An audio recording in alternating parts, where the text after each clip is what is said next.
Então, mais uma vez, boa noite a todos e a todas. Essa é a nossa aula especial para a OAB de Direito Internacional. Então, queria dar boas-vindas no primeiro momento e falar um pouquinho das questões de direito internacional para a OAB. Nesses últimos concursos, nós temos observado um direcionamento da banca maior para questões mais atuais sobre migrações. Então, aquele direito internacional mais tradicional, eu tenho observado que ele tem sido deixado de lado, embora o direito dos tratados seja um clássico e sempre a gente tem que estudar as formas de incorporação dos tratados. Isso é sempre fazer aquela revisão geral. Lembram, gente? Então, os tratados, aquilo é o beabá, digamos assim, do direito internacional. Que o tratado, ele só tem efeitos no Brasil a partir do momento em que é publicado o decreto do presidente. Então, a gente tem as fases do tratado, que começam com a negociação no primeiro momento, a assinatura do tratado, que a assinatura é um vínculo provisório, que é feito de forma internacional. Depois o tratado vem para o âmbito interno. Eu estou partindo do pressuposto aqui que todo mundo já teve direito internacional, certo? Certo, gente? Sim. Tá, então é uma revisão mesmo, ok, tá? Então, o tratado veio para o Brasil, então, o presidente da República passa... Aqui, tá, ok. O presidente da República, o Ângelo está me respondendo só aqui que é para gravar, tá? Então, o presidente da República encaminha para o Congresso Nacional, o Congresso Nacional aprova o tratado. E dessa aprovação sai o chamado decreto legislativo. Ele ainda não pode ser aplicado no Brasil segundo a corrente majoritária. E aí isso vai para a presidência da República. A presidência da República, então, promulga o tratado e integra o tratado no nosso ordenamento jurídico. A partir dali, ele passa a ser vinculativo. Então, essa é uma teoria, essa é uma ideia bem tradicional do direito internacional. Então, essa é a primeira concepção básica.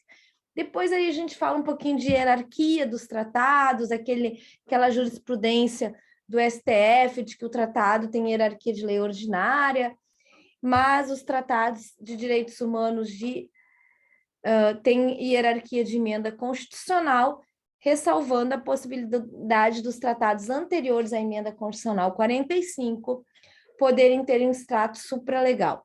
Essa é uma matéria, pessoal, muito clássica do direito internacional. O que eu venho observando nos últimos tempos é uma banca e um direito internacional mais ligado aos direitos humanos e principalmente atento às crises que estão acontecendo de forma geral.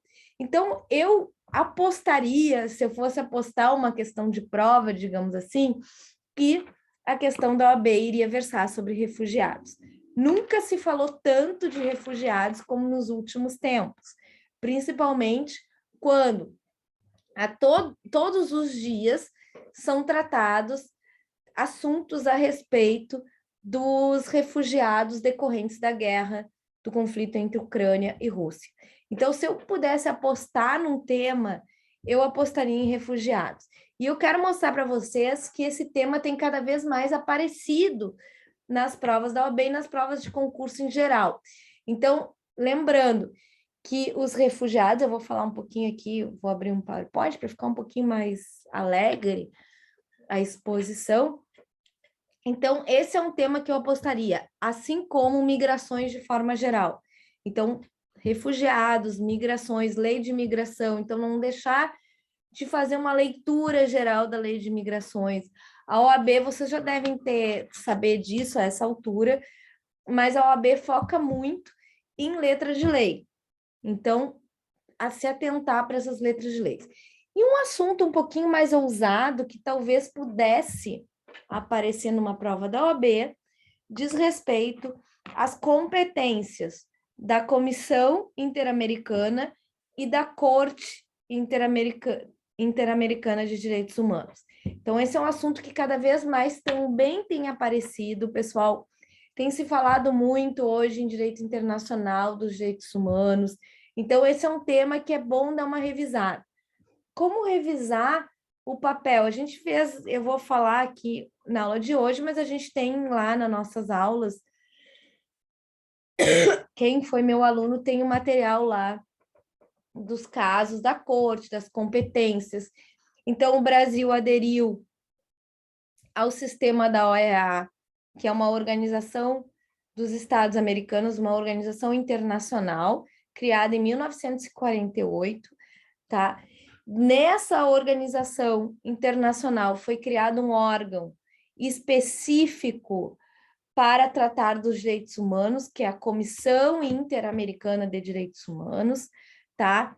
Com o Protocolo de Buenos Aires de 1967, ok? Então, ela teve aqui uma competência específica para monitorar casos de violação aos direitos humanos. Posteriormente, no âmbito das Américas, nós tivemos um tratado internacional para versar sobre direitos humanos, que é o Pacto de São José da Costa Rica. Já caiu no AB alguns artigos desse pacto, desse tratado.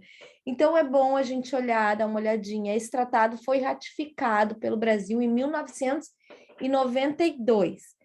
Esse tratado traz assuntos específicos de direitos humanos de forma geral, pessoal, tá? Então, vai tratar das garantias judiciais, por exemplo, lá no artigo 25, no artigo 8º, vai tratar do direito à vida, vai tratar do direito à liberdade de expressão. No artigo, o único artigo que ele trata de direitos econômicos e sociais é o artigo 26, mas ele é complementado, esse tratado, num outro momento pelo Protocolo de São Salvador de 1988. Então, vejam que essa é a Convenção Americana de Direitos Humanos de 1978, tá? Convenção do qual o Brasil ratificou em 1992, tá? Então, essa convenção traz, de forma geral, temas do direito internacional relacionado aos direitos humanos, tá? Ele traz mais direitos humanos relacionados com a primeira geração, então aquelas liberdades públicas. Ele só traz direitos humanos da segunda geração no artigo 26, mas ele é complementado com um protocolo adicional, que é o Protocolo de São Salvador de 1988, tá? Isso tem que ficar bem claro e de forma geral. Com a Convenção Americana, foi instituído um sistema interamericano de proteção aos direitos humanos, que é integrado pela Comissão Interamericana e pela Corte Interamericana. Então, a comissão já existia antes da Convenção Americana de Direitos Humanos, porque a comissão, como eu disse, ela foi criada antes do tratado. E ela monitora, ela é órgão da OEA. Já a convenção trouxe um sistema judicial de análise de violações aos direitos humanos, em que a comissão vai filtrar os casos que vai encaminhar para a Corte Interamericana. Então, alguns casos a comissão vai encaminhar. O indivíduo não tem peticionamento direto na Corte Interamericana. Então, ele vai encaminhar o caso para a comissão e é a comissão que encaminha o caso para a Corte Interamericana. A Corte Interamericana pode se manifestar por meio de opiniões consultivas. O que são opiniões consultivas? O Estado ou a própria comissão, tá, quer saber se determinada lei é compatível com a Convenção Americana, ou se algum artigo da Convenção, qual é a interpretação correta daquele artigo da Convenção. Então, a Corte vai se manifestar de forma geral, nesse caso, por meio de uma opinião consultiva. Não existe um caso específico de violação, mas quer-se saber, em geral, qual é o posicionamento da corte sobre determinado tema. Por exemplo, é preciso diploma de jornalista para exercer a profissão de jornalismo? A corte diz que não, que isso violaria a liberdade de profissão, liberdade de manifestação, a livre liberdade de manifestação de pensamento. Então, outra opinião consultiva, número 24, tratava a respeito dos direitos da possibilidade de alteração de nome, por exemplo, para as pessoas transgênero. Então, a corte disse que esse era um direito humano que os estados deveriam acatar regulamentações nesse sentido. Então, vejam que são casos gerais. Fora esses casos chamados de opinião consultiva, tá? A corte também se manifesta por sentença. Quando que a corte se manifesta por sentença? Quando um caso é levado pela comissão, as pessoas não podem levar um caso à Corte Interamericana, diferentemente do que na Corte Europeia de Direitos Humanos. Na Corte Interamericana não pode ser levado um caso diretamente pelas pessoas. Então, pessoal, a corte decide, abre-se uma fase instrutória. O que é uma fase instrutória? Em que as pessoas devem apresentar o caso e apresentar suas provas sobre o caso, tá? Então, a vítima é que vai... Isso é outra questão interessante. A comissão apresenta o caso, mas é a vítima que tem o direito de postular por meio de seus advogados. Então, não é a comissão mais, a partir do novo regulamento de 2009, da Corte Interamericana, que postula. Quem tem aqui a atribuição de postular exclusiva é a vítima por meio dos seus advogados. Precisa, tá? Não, ela precisa ter um advogado, uma representação casuística no caso. Ou ela contrata um advogado, ou então vem a figura do chamado defensor interamericano de direitos humanos. Isso aí é algo que é novo e, portanto, ainda não foi explorado na prova da OAB, foi explorado em outros concursos. Então, é o defensor interamericano que leva o caso adiante na função de apresentar as provas, na função de arguição, na função das petições perante a Corte Interamericana, tá? E aí, quem se defende em nome do Estado brasileiro, no caso, é a AGU, Advocacia Geral da União. Então, a Corte, de forma geral, estabelece a sua decisão, depois de instruído o processo por meio de uma sentença. Pergunto, essa sentença tem efeito imediato no Brasil ou precisa de algum procedimento?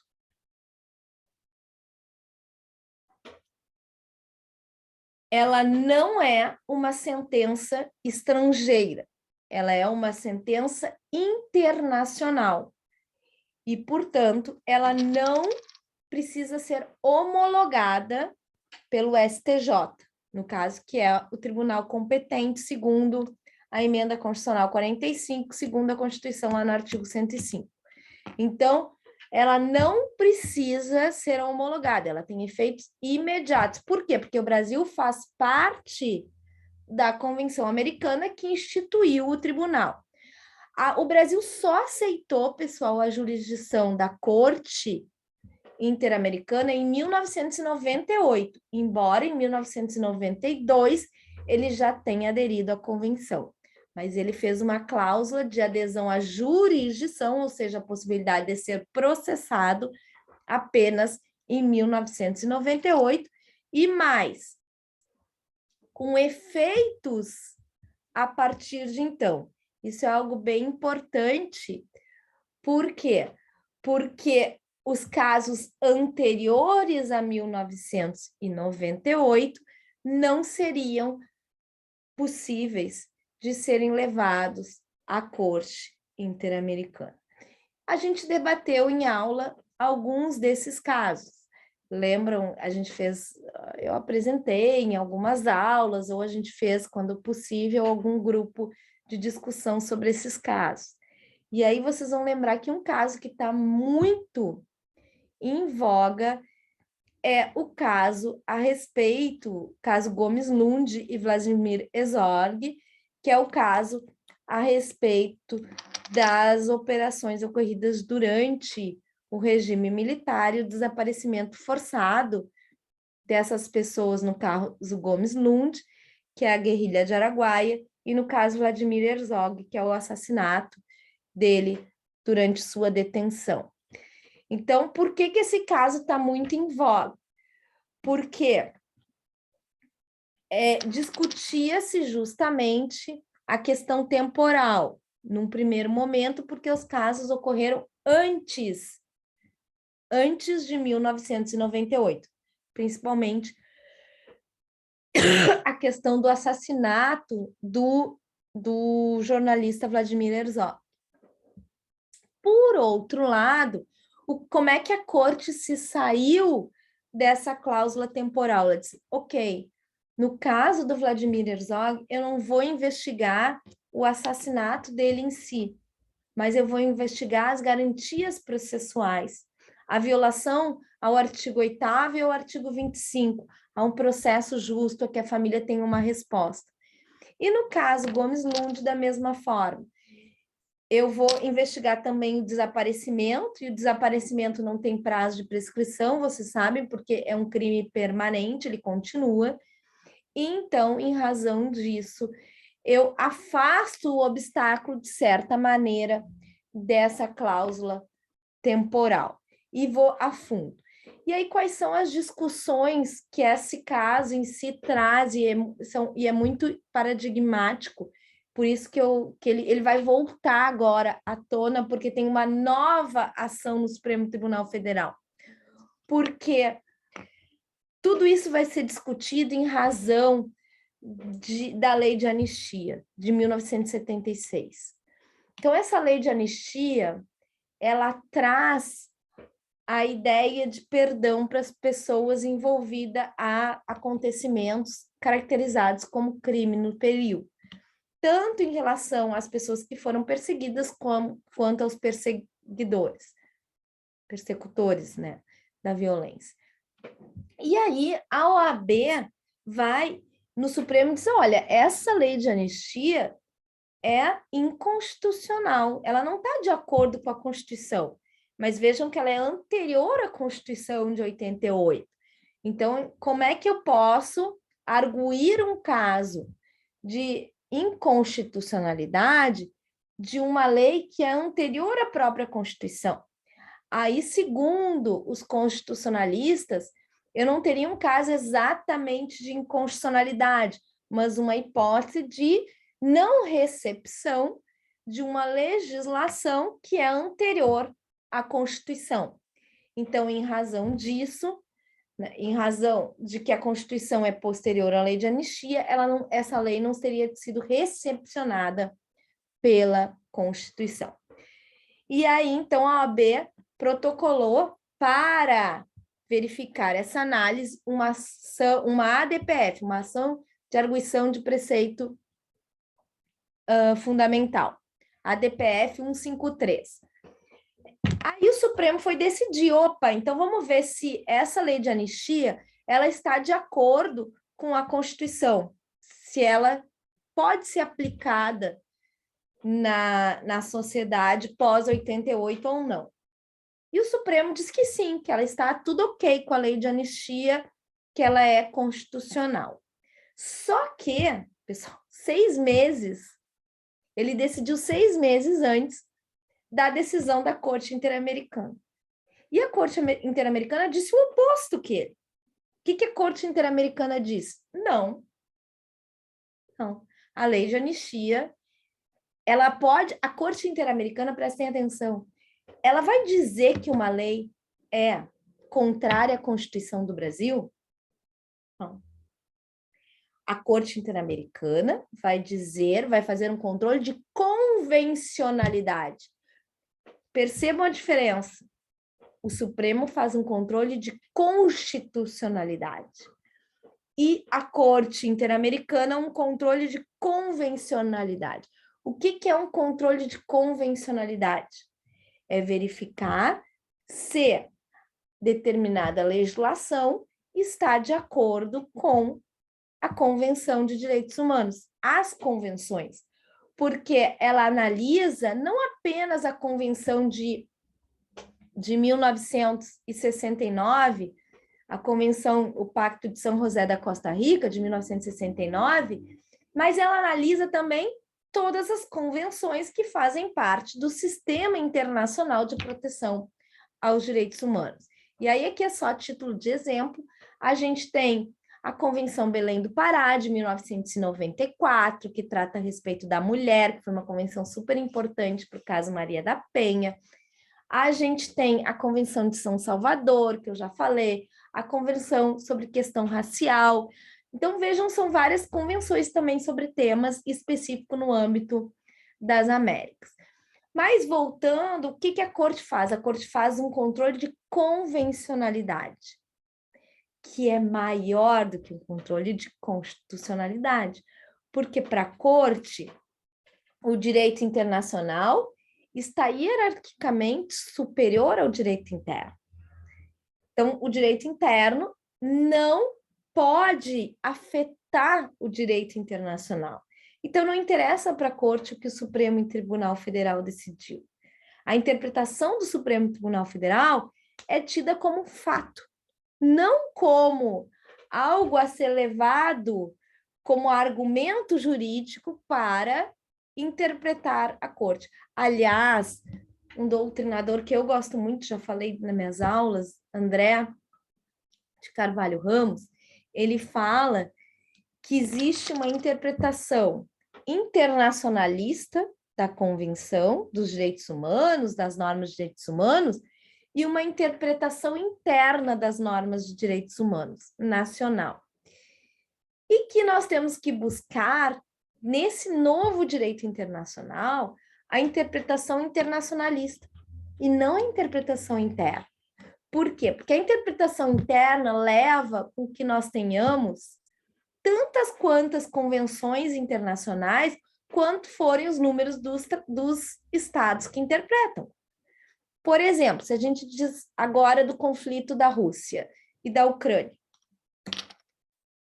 a Rússia tem uma interpretação a respeito do direito internacional e a Ucrânia tem outra interpretação.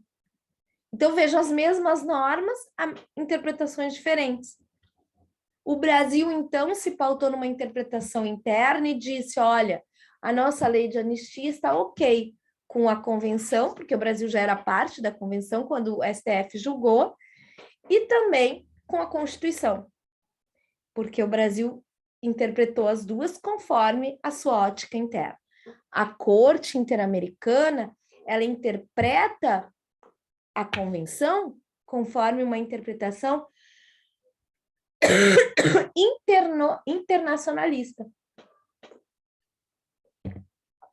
Observando, então, aspectos de uniformização para além de questões nacionais. Então, o que ela diz? A lei de anistia não é ok com a Convenção Interamericana. E aí isso gerou um problema no âmbito de cumprimento. Como é que o Brasil vai cumprir a sentença que manda processar as pessoas que são acusadas desses crimes, se, por outro lado, uma lei interna perdoa essas pessoas desses crimes, perdão judicial nesse caso. Aí vem uma nova, por isso que eu disse que esse é um caso novo que está no Supremo, uma nova arguição de descumprimento de preceito fundamental, uma nova ADPF 320, foi colocada lá no Supremo e disse assim, não, agora é o fato novo, porque agora a gente tem a interpretação da Corte. Continua a Suprema a valer essa interpretação nacionalista ou a gente vai obedecer à Corte? Então, vejam que é um caso também super novo, essa incompatibilidade de interpretação a respeito da Corte Interamericana e do Supremo.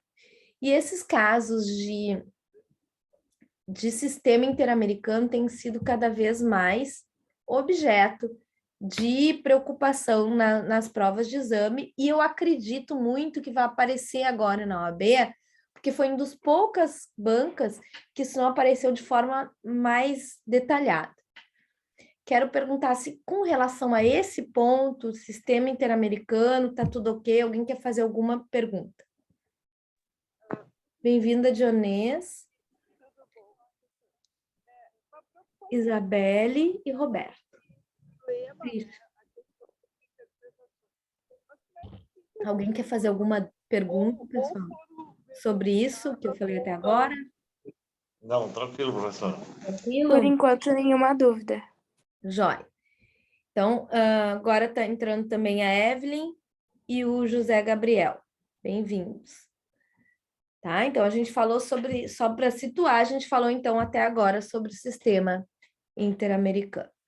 Então, agora eu quero falar de um outro que eu disse lá no início da aula, que eu acho que é realmente o carro-chefe da... Tudo bem, Eve? Que é o carro-chefe, eu acho, das questões de direito internacional, que é a Lei de Imigração e o Estatuto dos Refugiados, Lei 9474, de 97. Então, procurem no Google, procurem lá no Google, no Planalto, lá, esses dois, coloca lá nas anotações. Lei de Imigração e Estatuto do Refugiado. O Estatuto do Refugiado é 9474, de 97. E a de imigração é a 13.445, se eu não me engano. Tá?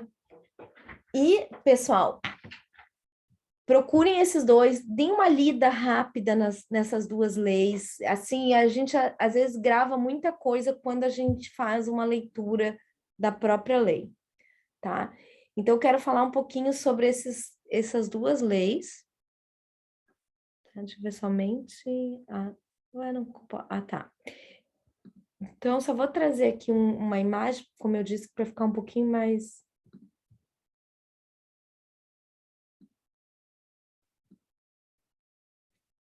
Então, aqui eu trouxe algumas questões, a gente já fez essas questões em aula, mas para a gente discutir novamente como isso traz. Então, aqui tem uma foto dos refugiados.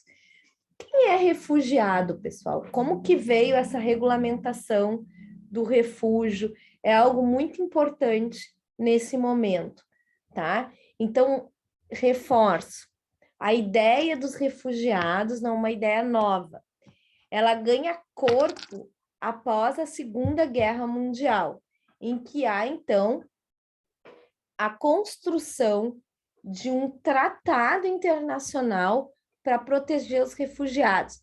Qual é esse tratado? Chama-se a Convenção das Nações Unidas sobre o Estatuto dos Refugiados. Essa convenção é de 1951, tá?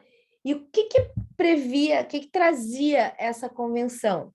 Ela trazia que os estados iriam se comprometer a receber os refugiados no seu território.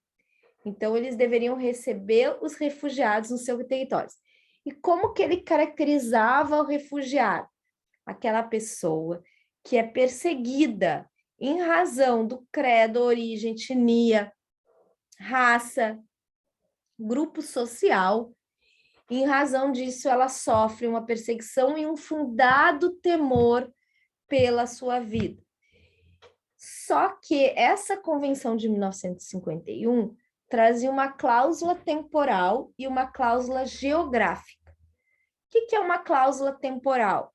Ela dizia que os refugiados eram aqueles provenientes do conflito armado decorrente da Segunda Guerra Mundial. Então, quem que essa convenção abrigava, sobretudo? Aqueles que foram perseguidos na Segunda Guerra Mundial, por exemplo, os judeus, tá? Os judeus, ciganos, homossexuais, etc. E da onde essas pessoas tinham que vir? Tinham que vir da Europa. Então, ela tinha uma cláusula geográfica, uma cláusula temporal. Quando essa convenção das Nações Unidas, então foi discutida onde? não no sistema interamericano que eu falei, não na OEA. Ela foi construída no sistema onusiano, ou sistema global. O que é o sistema onusiano ou sistema global? Aquele em que engloba todos os países partes das Nações Unidas. Então, nesse sistema, então, foi discutida a convenção, discutida a necessidade de um tratado internacional, e os países, então, aprovaram o seu tratado, assinaram o seu tratado, e foram levados para suas casas, né, digamos assim, seus territórios, para que houvesse a internalização dos tratados e posterior ratificação desses tratados, tá? Se imaginava, e o Acnur foi criado, pessoal, também nesse mesmo momento. O que é Acnur? Alto Comissariado das Nações Unidas para Refugiados, tá? Ele é um órgão das Nações Unidas, faz parte da ONU, Acnur, tá? Então, o Acnur seria responsável para fazer o supervisionamento, a supervisão, desculpem, a respeito do cumprimento da convenção. Mas quem reconhece, isso é muito importante, quem reconhece o status de refugiado não é o Acnur. Quem reconhece o status de refugiado é o próprio Estado que é parte da convenção. Então, cada país que vai dizer quem é refugiado e quem não é refugiado. Claro, né, pessoal, que existe uma vitrine muito grande, porque o país está dizendo se é ou não é refugiado. Por exemplo, agora, no caso do conflito da Rússia e Ucrânia. Já vou voltar lá, tá? Mas eu só quero terminar esse resgate histórico aqui. Em 1967, no auge da Guerra Fria, quando viu-se que o conflito das guerras, imaginem, nem no século XXI isso se acabou, no século XX tão pouco. Então, os países deram conta que o contingente de população deslocada internacionalmente continuava crescendo. Aliás, essa é uma diferença. Existem os deslocados internos, que também são de atribuição do Acnur, no sentido de monitorar essas ocorrências, e os refugiados, que são deslocados internacionais. O que são os deslocados internos? Aqueles que saem de determinada região de conflito, que tá muitas vezes em guerra civil ou por disputa de grupos políticos de forma violenta, e ele sai para uma outra região dentro do próprio país, por isso é deslocado interno, tá? E ele vai para essa outra região, tá? Então, pessoal, na década de 60, retiraram-se as barreiras geográficas e temporais. O que isso significa? Significa que o conceito de refugiado mudou. É mais amplo. É qualquer pessoa que foge em razão de uma perseguição.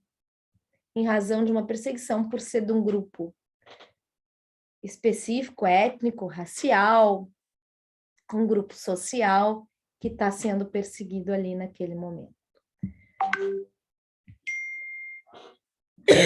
Mas isso, né, claro, foi algo muito importante a respeito da construção do conceito de refúgio mais atual.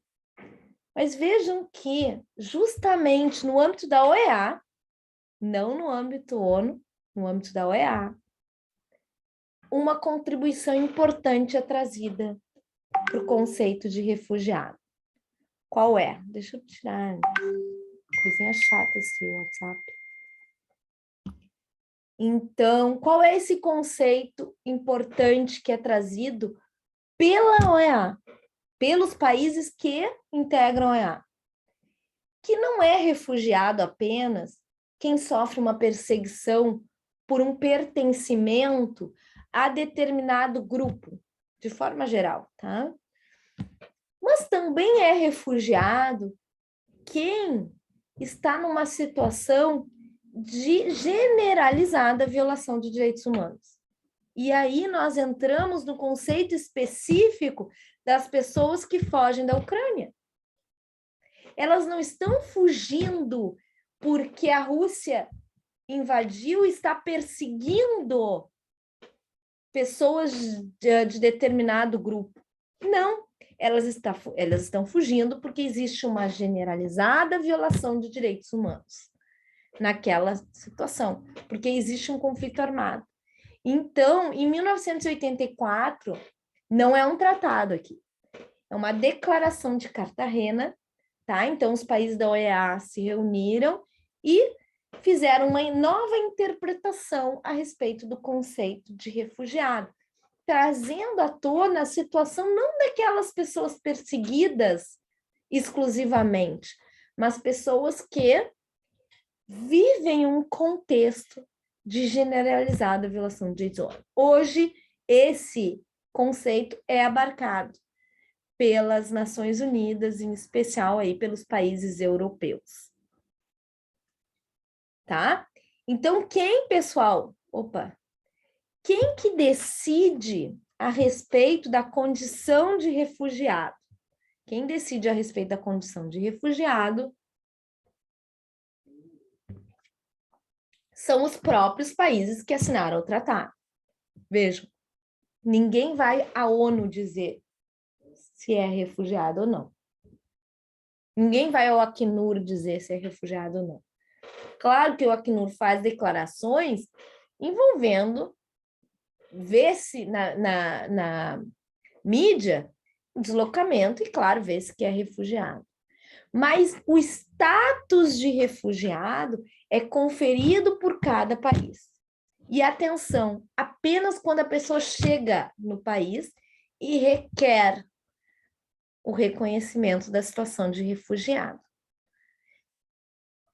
E ela deve fazê-lo no país em que ela primeiro ingressa. Embora na prática nós percebemos que existem alguns países de trânsito nesse sistema, por exemplo, alguém que sai, né, passa pela Polônia, por exemplo, para chegar na Alemanha. Então, ali ela vai pedir o reconhecimento do status de refugiado, tá? Não se confunde o refúgio com o migrante econômico. Quem é o migrante econômico? O migrante econômico, ele sai do seu país em busca de uma situação econômica mais vantajosa, tá? Então, nós temos uma convenção a respeito, e um outro órgão, que é a OIM, Organização Internacional de Migrações, e uma convenção a respeito da migração dos trabalhadores, tá? Em relação aos direitos econômicos e sociais, o que abarca situações em que os países se comprometem a receber também esse contingente de pessoas envolvidas em situação de vulnerabilidade econômica e social. No entanto, a maioria dos países não ratificou essa convenção, tá? Então, é uma política, na verdade, interna, de aceitar ou não essa convenção e, ademais, também aceitar outras situações, por exemplo, de crise institucional, se isso seria ou não seria, não abarcaria o conceito de refugiado. Tá? Então, como eu disse, é cada país que vai conceder o status de refugiado. Então, a Polônia, por exemplo, deve estar se deparando com vários pedidos para reconhecer o status de refugiado. E quem que reconhece? Como que ela faz o procedimento de reconhecimento? Aí vai depender da legislação interna. Então, a convenção fala do dever geral de reconhecer refugiado, mas é no âmbito interno que os países regulamentam o procedimento relativamente à concessão de refúgio. No Brasil, onde que isso foi feito? No Brasil, isso foi feito pela Lei 9474. Então, a Lei 9474 disse, no artigo 1º, quem são os refugiados. Como eu falei, eu acho que é importante depois vocês fazerem uma leitura, nem que seja uma leitura dinâmica dessa lei. Então, eu coloquei aqui o artigo para vocês terem aqui em mente, principalmente, tá, pessoal? O inciso 3º, porque o inciso 3º, ele adequa o conceito de refugiado àquele conceito dado pela Declaração de Cartagena, um conceito mais amplo do que esse conceito do inciso 1º e 2º, que era o conceito clássico das Nações Unidas. Tá? Ok, até aqui? Como que é o procedimento, pessoal, para... como é o procedimento para alguém ser reconhecido refugiado? Bom, eu disse que é o Brasil que reconhece, mas qual é o órgão no Brasil que reconhece? O Comitê Nacional para Refugiados, chamado CONARE. CONARE. Esse comitê está regulamentado pela Lei 9474. É um órgão interinstitucional, com a presença de pessoas de vários ministérios, de várias instituições. Tá? O Acnur não reconhece o status de refugiado. O Acnur participa das reuniões, das sessões do CONARE, com direito à voz, mas não a voto. Tá? O que é direito à voz? A possibilidade de falar, de dar opinião, assim como a Defensoria Pública da União participa com direito à voz, mas não a voto. Até porque muitos casos de solicitações de refúgio são encaminhados pela própria Defensoria, já que muitos desses refugiados são também pessoas em situação de vulnerabilidade.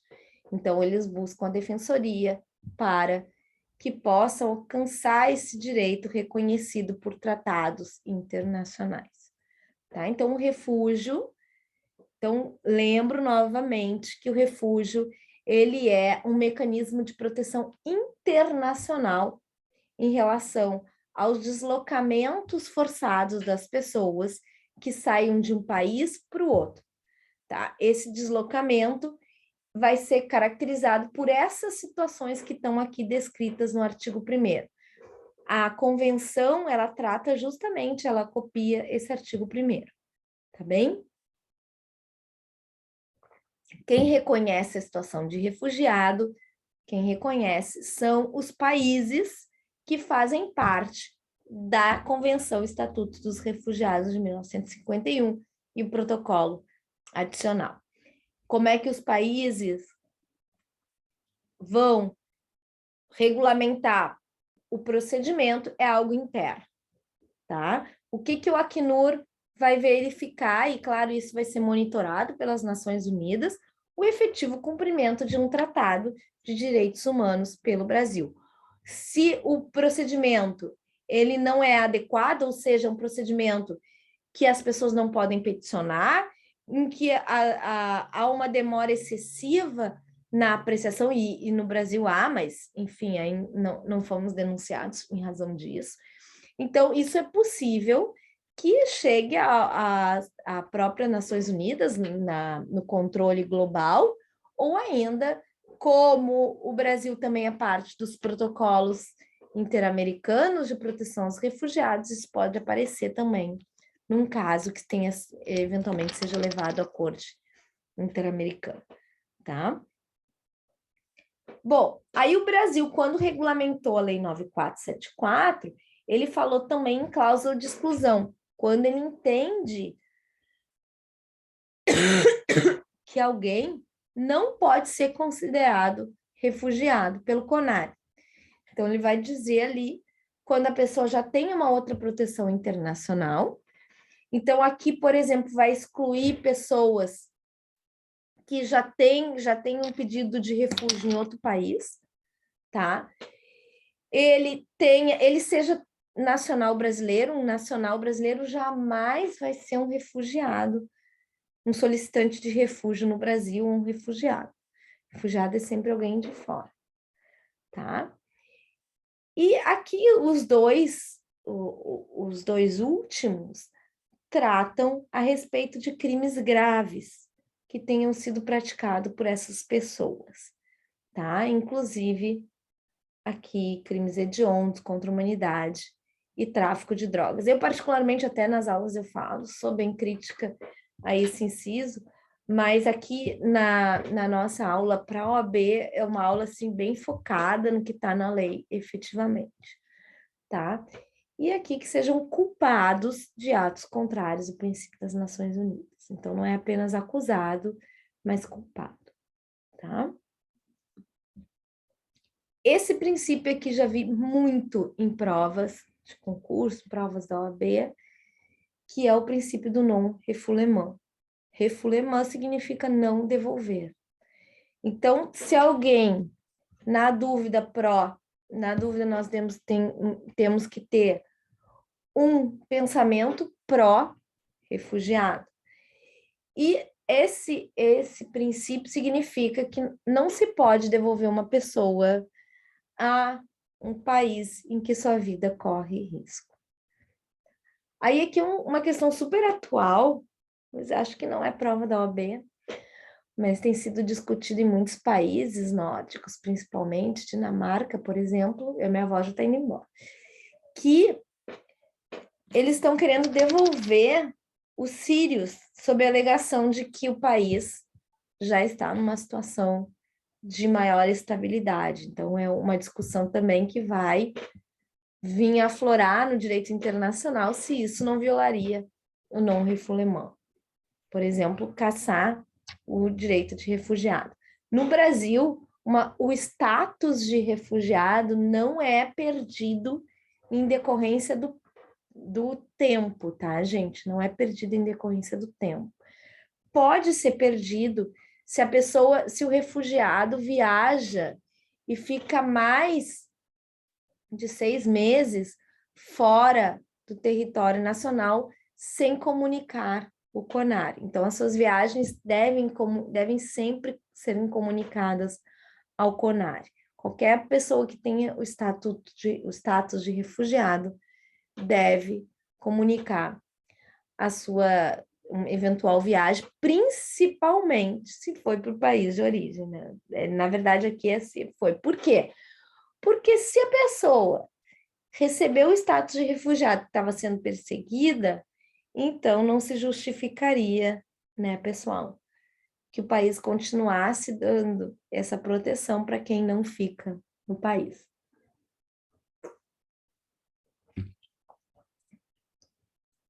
Tá? Outra questão em relação à natureza jurídica é que o reconhecimento de refugiado pelo CONARE, ele tem efeito declaratório. O que isso significa? Lembra daquela ideia do ex tunc e o ex nunc? Então, ele tem efeito ex tunc, dali para trás. Então, se o CONARE decide, todas aquelas situações anteriores, elas estão abarcadas pela condição de refugiado. Por exemplo, vamos supor que tem uma expulsão em curso daquela pessoa. Então, nesse caso, a expulsão vai acabar porque o refugiado não pode ser expulso do território nacional. O refugiado não pode ser extraditado. Então, são alguns temas que a gente precisa ficar bem atento. O refugiado não pode sair compulsoriamente do território nacional. Tranquilo, gente? Alguém quer fazer alguma pergunta?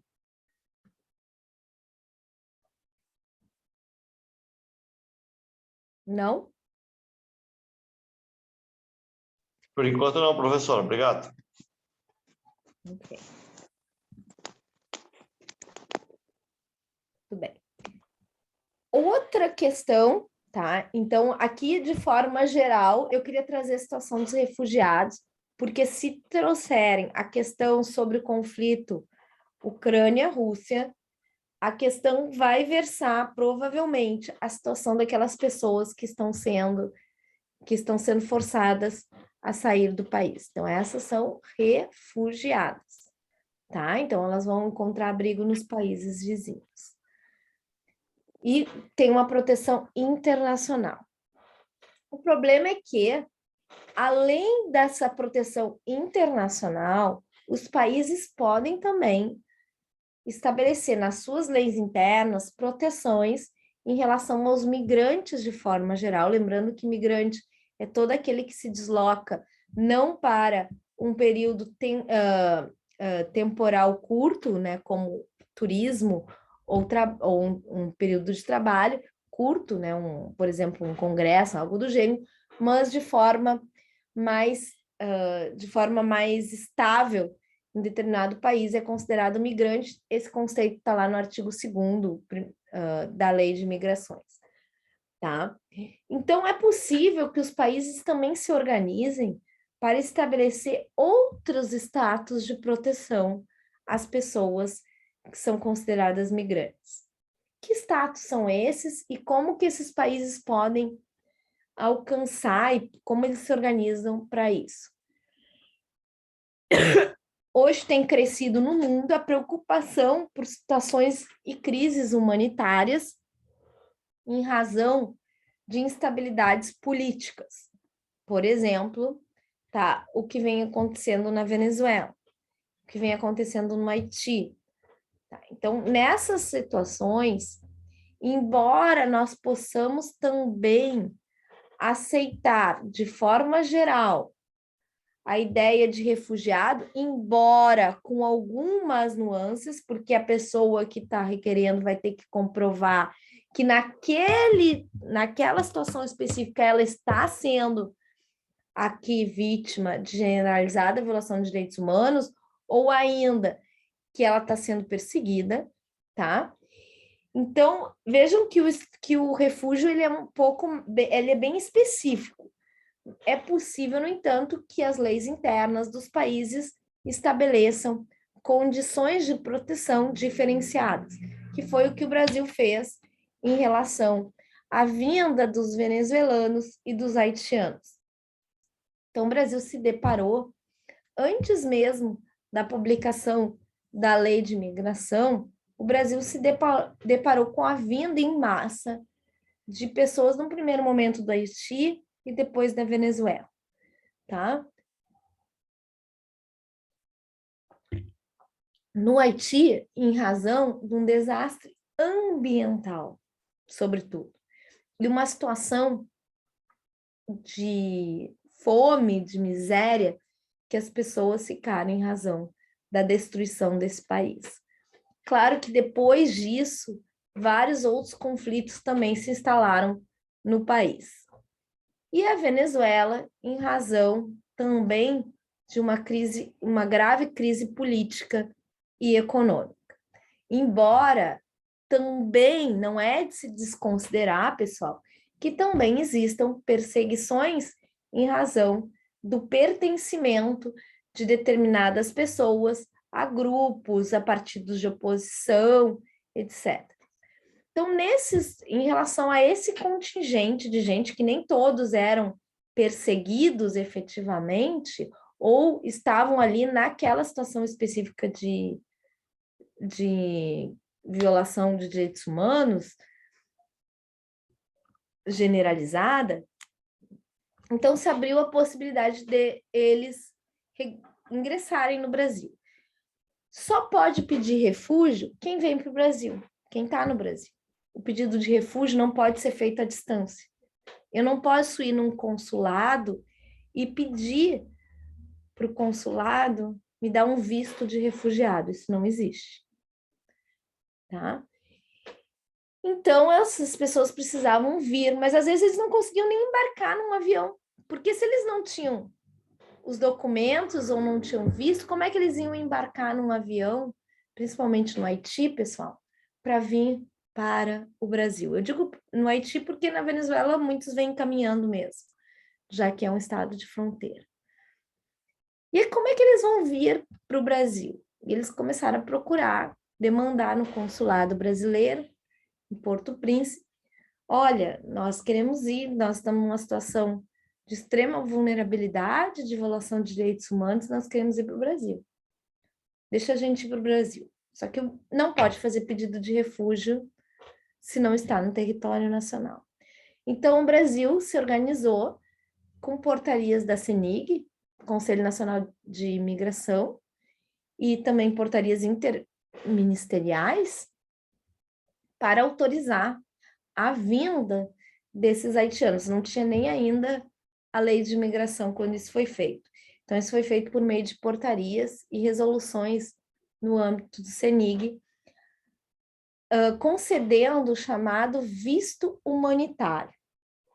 Então, lembrando que o visto é sempre uma autorização para a pessoa que está no seu país de origem, para ela vir ao país de destino, dada pelo estado de país de destino. Por exemplo, eu quero ir para os Estados Unidos, então aquele país é um país que exige visto, ou seja, eu preciso ter uma pré-autorização para eu ir até esse país, para eu poder ingressar. Isso não significa que eu já tenha direito adquirido de entrar no país, eu não tenho, tá? Isso vai ser revisto lá, mas eu já tenho cumprido os pré-requisitos. Então, o visto é isso. Ah, mas como que os países estabelecem de quem eles vão exigir visto ou não? Isso é algo discricionário dos países. Então, normalmente por reciprocidade. Então, se um país exige de um, o outro também exige. E, além de reciprocidade, muitas vezes por razões de receios de que as pessoas possam vir em massa de determinado país, algo do gênero. Então, ele vai exigir visto das pessoas provenientes de determinados países nessas situações. Então, o visto é sempre algo precário. Então, uma autorização precária é a natureza jurídica do visto. Então, o Brasil se organizou para conceder essas pessoas de Porto Príncipe, de todo o Haiti, né, que o consulado brasileiro fica no Porto Príncipe, elas possibilitarem vir ao Brasil nessa situação de crise humanitária, tá? Então, mesmo que elas não consigam acessar, quando elas chegassem aqui, elas poderiam pedir uma residência, que foi autorizada também por essas portarias, ou pedir o reconhecimento do status de refugiado. Porque, como eu falei, elas não podem pedir lá um visto refugiado que não existe, tá? Não existe visto refugiado. Aí, pessoal, aí o que aconteceu? Veio a lei de imigração. A lei de imigração, então, resolveu regulamentar a situação das entradas e acolhimento humanitário. Então, ela regulamentou o visto humanitário, ou seja, aquelas pessoas que estão num país de grave instabilidade, violação de direitos humanos e que querem vir. Então, elas querem, por exemplo, comprar uma passagem aérea e se o Brasil exige visto daquela pessoa, ela nunca vai poder embarcar para fazer o seu pedido aqui de proteção. Então, isso ficava inviabilizado. Com a lei de imigração, isso se viabilizou. E aí foi possível a regulamentação do chamado visto temporário. Temporário, né, porque o visto é sempre temporário, e depois a residência permanente para essas pessoas. Aí ela vai requerer a residência, no primeiro momento, por 2 anos, e com possibilidade de renovação, tá? Então, qual é a diferença entre visto, a gente já viu que é uma autorização precária. Mas qual é a diferença entre a autorização de residência e o refúgio?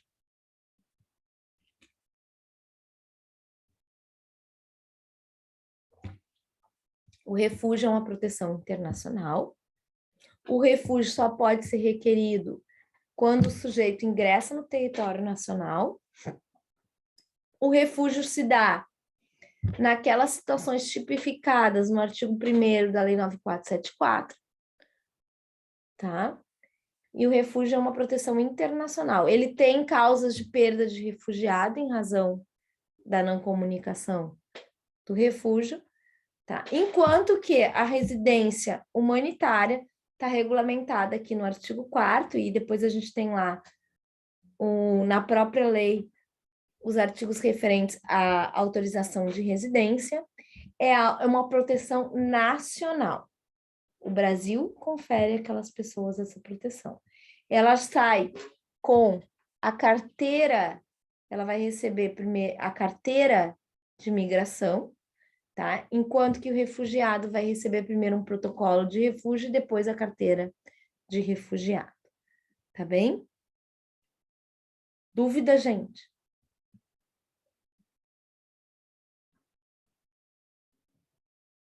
Não? Então, eu trouxe uma questão aqui da prova da OAB. Vejam naquela linha que eu falei, tá? De que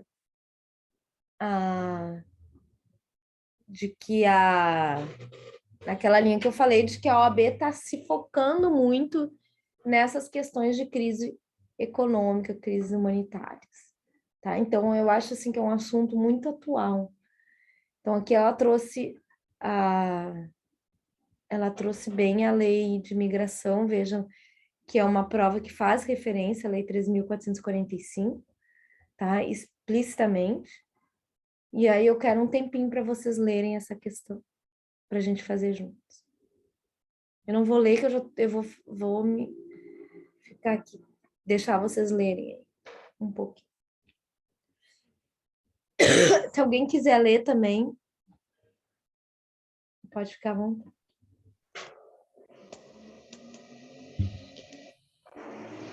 Em razão da profunda crise econômica e da grave instabilidade institucional que assola seu país, Pablo resolve migrar para o Brasil, uma vez que nesse, o último, há melhores oportunidades para exercer seu trabalho e sustentar sua família.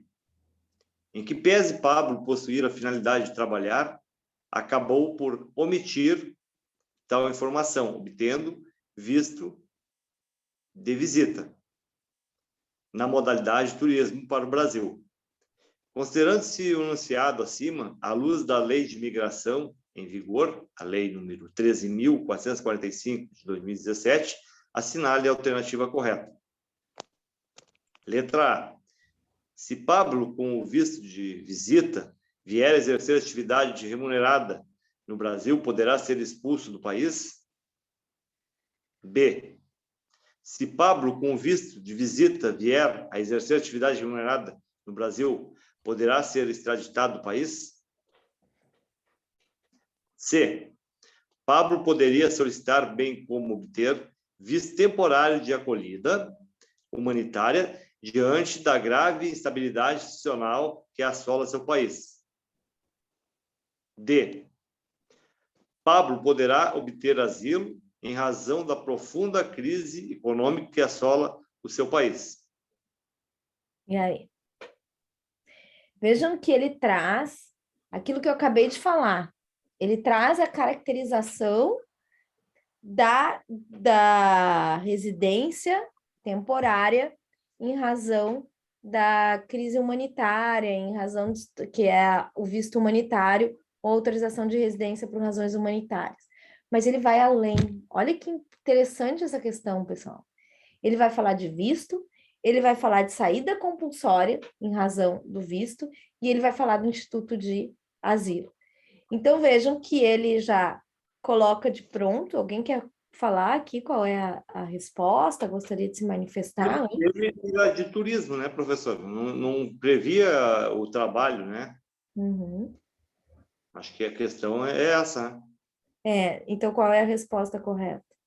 Então, ele poderia ser extraditado, letra B. Veja que interessante, Roberto. O que é extradição? Aí a gente vai para o outro conceito. O que é extradição? E aí também, pessoal, que eu ia abordar já, é um assunto que eu acho que é muito, muito provável que caia na OAB, que é extradição, transferência de execução de pena e transferência de pessoa condenada, que eu já vou falar.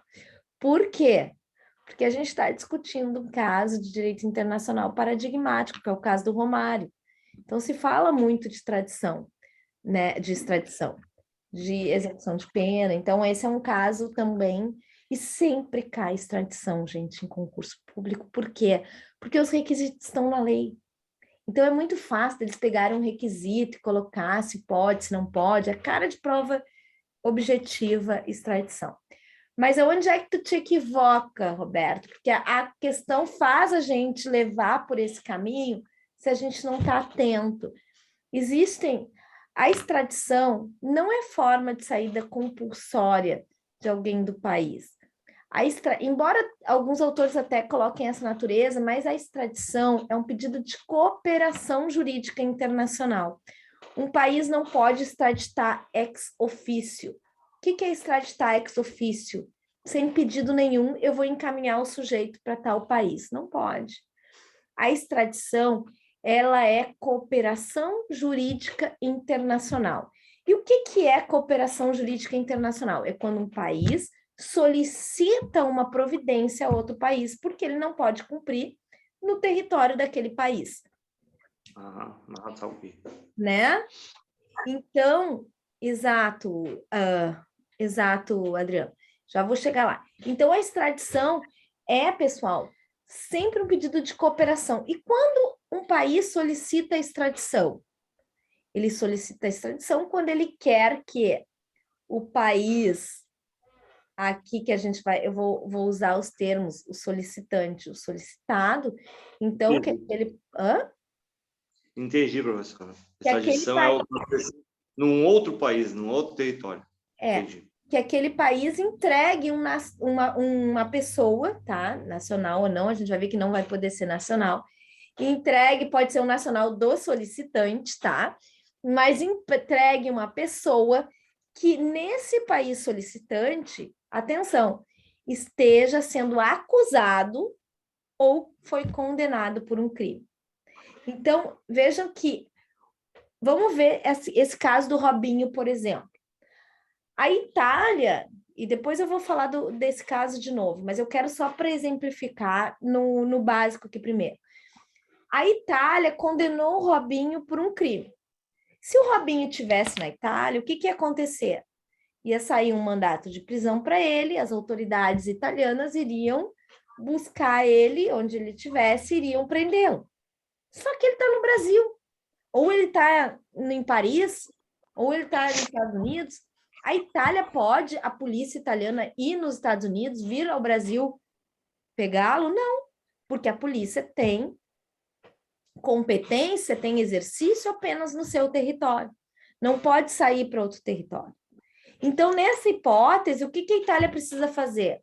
Solicitar a extradição, ou seja, que aquele país entregue aquele indivíduo ou para cumprir pena ou para ser processado por um crime que ele é acusado.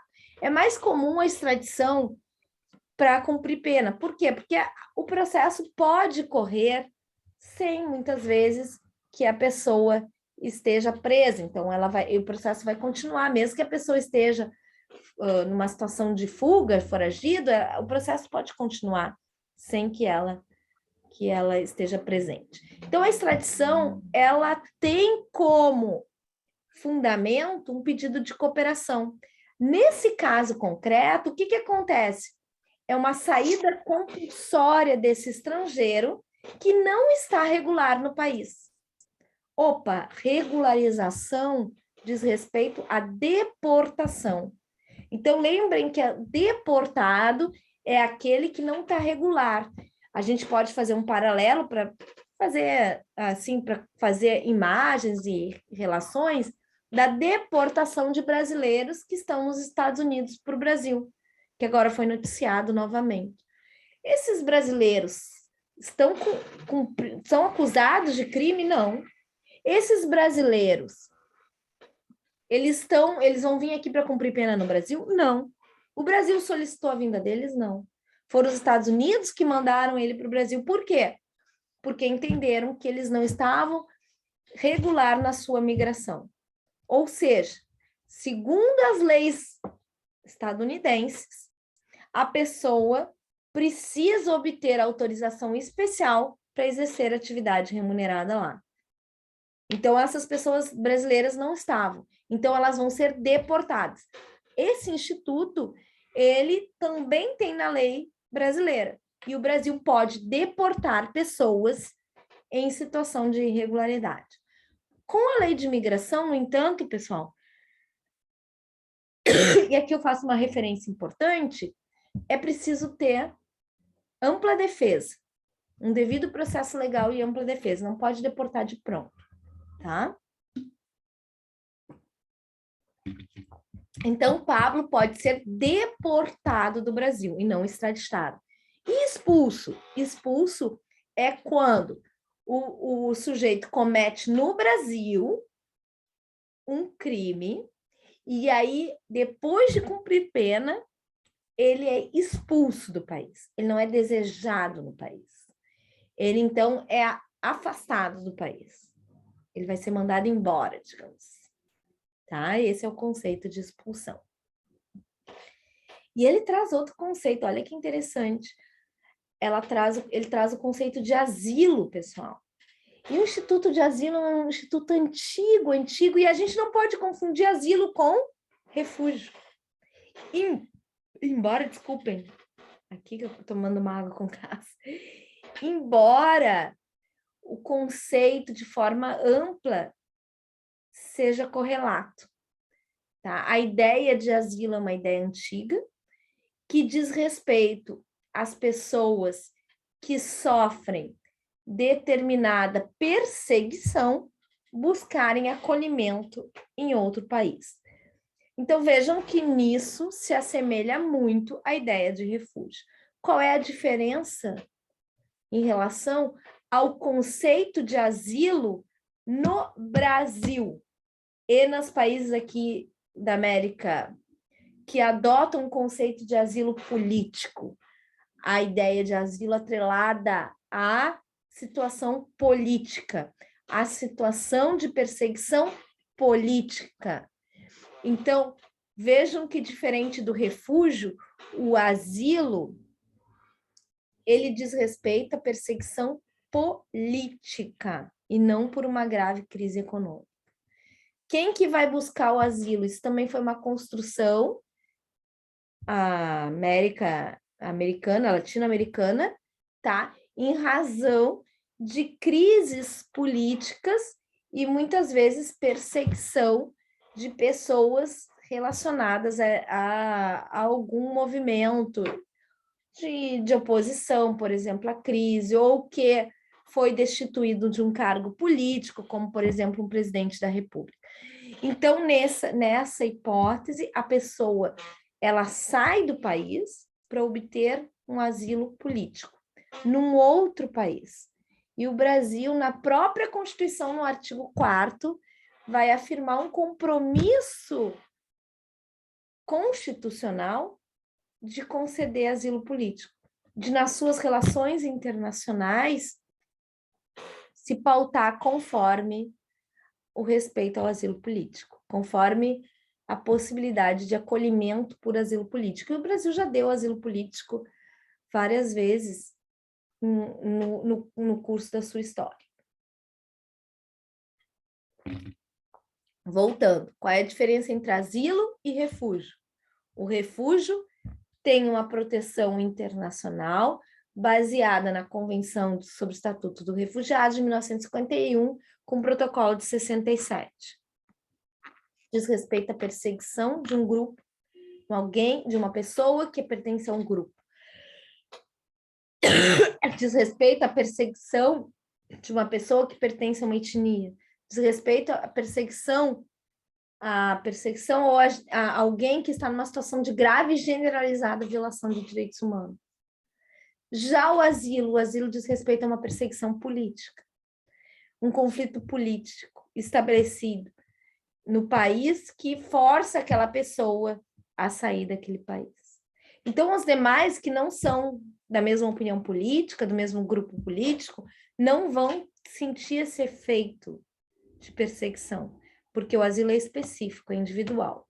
Ele pode ser diferente, atenção, diferente do refugiado, o asilo pode ser solicitado na embaixada. E aí nós chamamos asilo diplomático, não no consulado, na embaixada. Consulado é visto, asilo na embaixada. O asilo diplomático é concedido na embaixada. Para fazer um paralelo, e aquela ideia que eu quero trazer para vocês de visualizar, lembram do Assange na embaixada do Equador em Londres?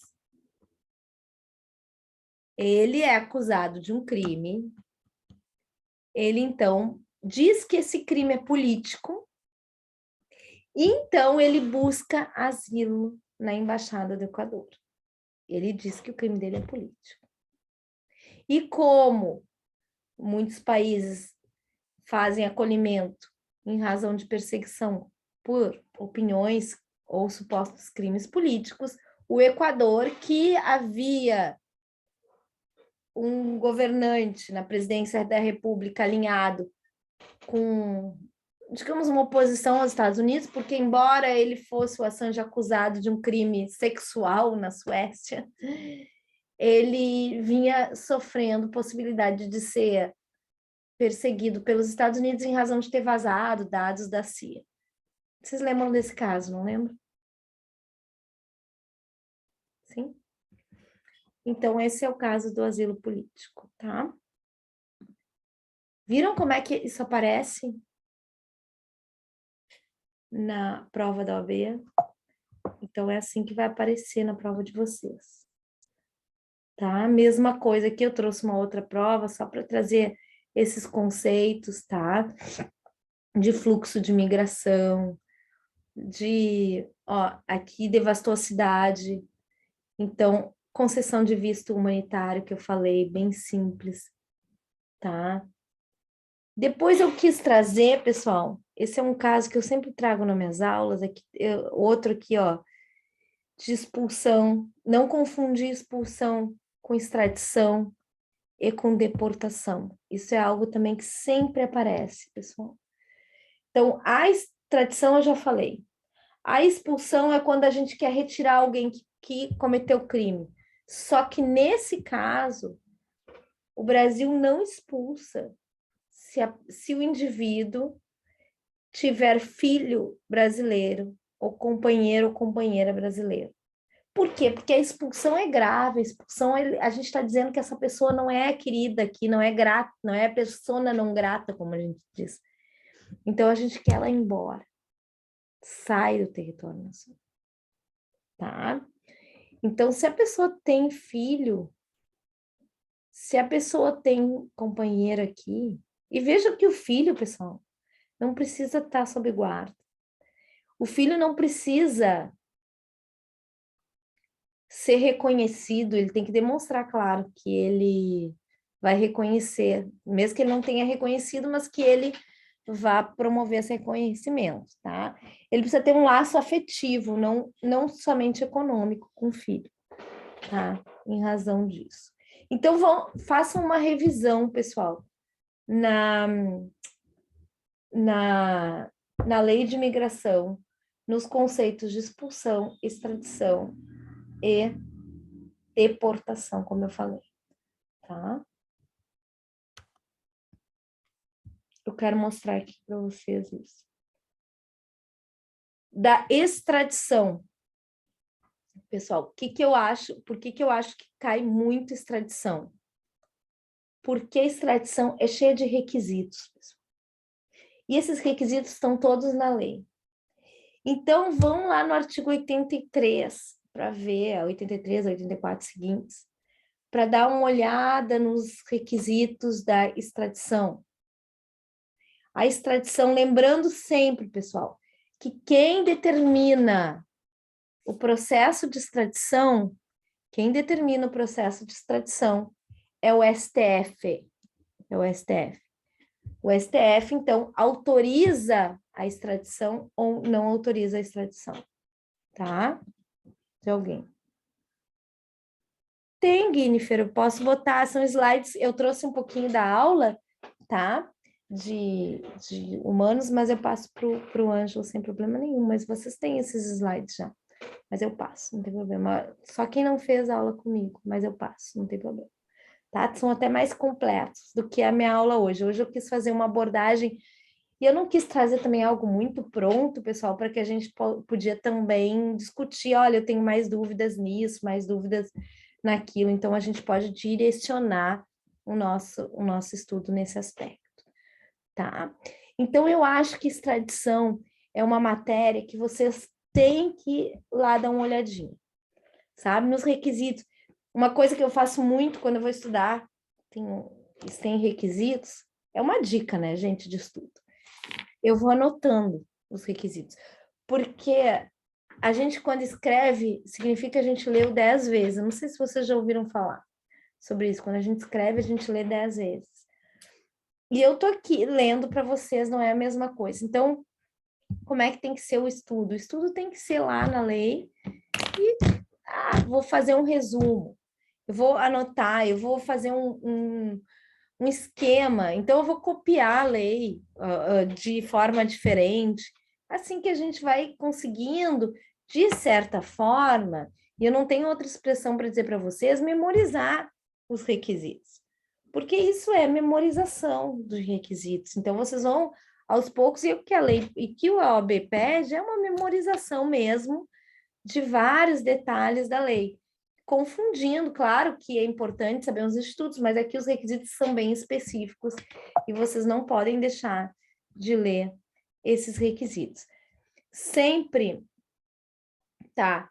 Não vai ter extradição. Então, a extradição é sempre um Estado está pedindo que a gente entregue alguém. Deixa eu só vir aqui no caso aqui. Não, aqui antes disso.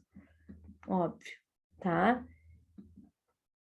Que é algo super importante, tá? Que está na Constituição, tá? Na Constituição. Nunca vai poder ser extraditado brasileiro. Brasileiro nato nunca vai ser extraditado.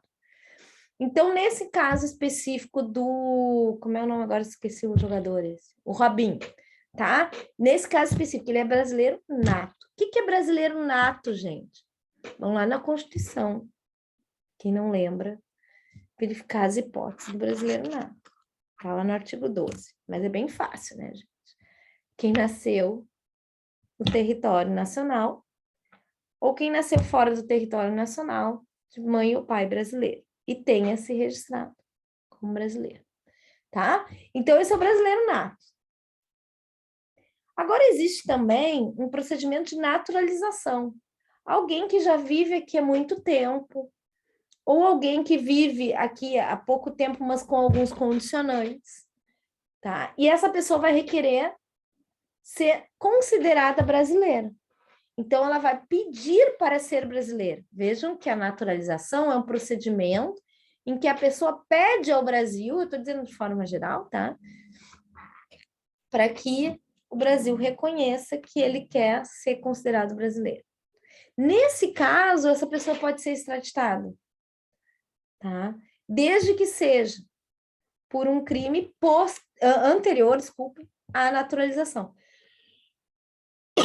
Ou por tráfico internacional de drogas. Olha, as drogas sempre aparecendo aqui, né, nessas exceções, tá? No refúgio, aqui na extradição, tá? Então, essa parte do brasileiro nato, brasileiro que não é nato, sempre cai, pessoal. Sempre cai, tá? E aqui tem uma questão também que eu acho sempre importante, é que a pena não pode ser inferior a 2 anos, tá? Ou a pena condenada ou a pena máxima combinada, tá? Se for um caso de processamento em razão, uma extradição em razão de um processamento no exterior, tá? Então, vamos supor agora o que aconteceu nessa extradição nesse pedido, né? Na verdade, não vai poder o Robinho ser extraditado, mas na condenação dele é 9 anos. Se o Robinho for, aí por isso que os autores falam, se o Robinho saiu do Brasil, o Brasil não pode extraditar o Robinho. Por quê? Porque o Robinho é brasileiro nato. Tá? Mas ele resolveu passar as férias dele em Punta del Este, no Uruguai. Foi para lá. Aí, a Itália soube que ele está em Punta del Este. Na verdade, a Itália já fez a difusão na Interpol, mas tudo bem. A Itália soube e o Uruguai soube que ele estava lá. O Uruguai pode prender ele? Pode. Pode extraditar ele? Pode. E aí o Uruguai vai extraditar ele. Assim como um estrangeiro que esteja aqui, ou um brasileiro naturalizado, o Brasil pode prender e extraditar essa pessoa. Tá? Então, atentem-se aos casos, como é que eu vou dizer? Aos requisitos da extradição. Tá? Atentem-se aos casos de requisitos de extradição. Não cabe extradição de crime político e de opinião. Então, o Brasil nunca vai, como eu falei, inclusive o Brasil vai dar asilo político nesses casos. Tá? Então, vejam lá os requisitos no artigo 83, vejam os requisitos do procedimento de extradição. Tá? E aqui tem, isso aqui também caía bastante, que são as condições de extradição que podem ser exigidas pelo Brasil. Tá? No caso, por exemplo, de ele aceitar a extradição. Tá? Então, ele pode impor determinadas condições, como, por exemplo, o sujeito foi preso aqui, ele está sendo acusado na Indonésia de tráfico internacional de drogas. A gente sabe que na Indonésia tem pena de morte para esse crime. Ele é um cidadão da Indonésia, ele está no Brasil, ele é um nacional da Indonésia, ele está no Brasil. Então, ele pode ser extraditado para a Indonésia? Pode, em princípio pode. Tráfico de drogas é um crime que comporta extradição. Ah, mas acontece que ele foi condenado a pena de morte. O Brasil pode extraditar? Não. O Brasil pode extraditar desde que haja um compromisso do Estado estrangeiro de comutar a pena. O que é comutar? Transformar a pena dessa pessoa. Tá bem? Então, transformar a pena por uma pena privativa de direitos. Tá bem? Aqui eu botei a súmula 421, óbvia, tá? É uma súmula óbvia, porque eu disse que só aqui a questão da esposa e filhos é apenas na expulsão, tá?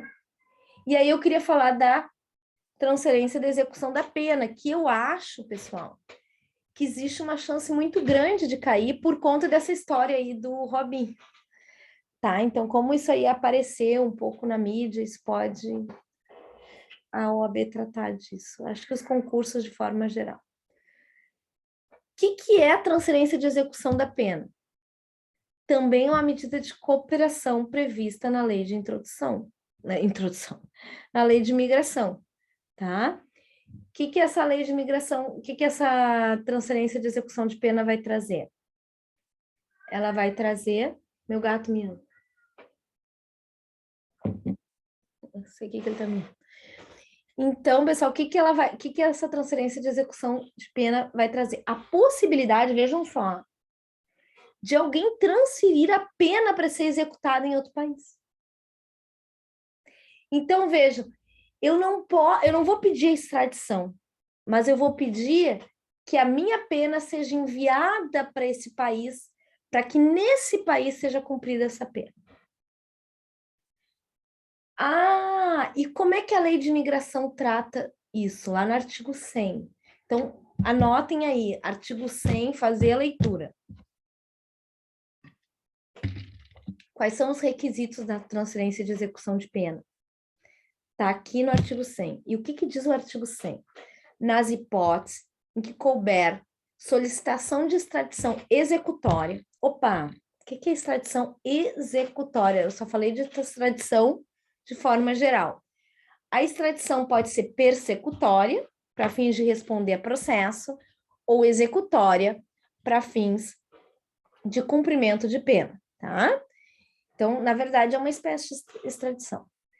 A autoridade competente poderá solicitar ou autorizar a transferência de execução de pena, desde que observado o princípio do non bis in idem. O que ele quer dizer com isso? Que não pode haver, por exemplo, a pessoa já cumpriu a pena no Brasil, não vai poder mandar a pessoa para lá, pelo mesmo fato, por óbvio. Isso é um princípio geral do direito criminal, tá? Aí eu botei aqui, exemplo, trata-se de brasileiro nato. Mas aqui eu tenho que botar um ponto de interrogação. Vou botar um ponto de interrogação aqui, tá? Então, essa é a hipótese que caberia transferência de execução de pena. Quando o condenado em território estrangeiro for nacional ou tiver residência habitual ou vínculo pessoal no Brasil. A sentença tiver transitado em julgado, lá no país que está solicitando. E a duração da condenação a cumprir, ou que restar para cumprir, for de pelo menos 1 ano na data da apresentação do pedido. Ainda, o fato que originou a condenação constitui infração penal perante a lei das duas partes. O que a gente chama isso? Dupla tipicidade. Dupla tipicidade. Tem que ser fato típico nas duas. E quando houver tratado ou promessa de reciprocidade. Então, tem que ter um tratado para que isso aconteça. Um tratado de cooperação. Mas se não tiver tratado de cooperação, pessoal, pode ser promessa de reciprocidade. O que é promessa de reciprocidade? Olha, eu estou te pedindo esse sujeito aqui, mas quando tu me pedir alguém nas mesmas situações, eu também vou dar. Embora a gente não tenha combinado antes, se a gente tem um tratado, a gente combina antes de fazer essa cooperação. Se a gente não tem um tratado, a gente, quando acontecer, eu digo que eu aceito, né? Desde que quando for para eu pedir também, tu aceites. Situação semelhante, que legal, professor. Situação semelhante, promessa de reciprocidade. Aí tem um ponto, pessoal, que eu quero compartilhar com vocês, que essa discussão do Robinho rendeu muita análise dos direitos dos professores de direito internacional, nos livros de forma geral, e eu particularmente ainda tenho essa opinião que essa transferência de execução de pena é algo que significa justamente o caso do Robinho, que significa que a Itália poderia mandar a pena para o Brasil para ele cumprir aqui. Claro que isso aí vai causar a maior auê, digamos assim, né, gente? Já existe, porém, interpretação em sentido contrário, tá?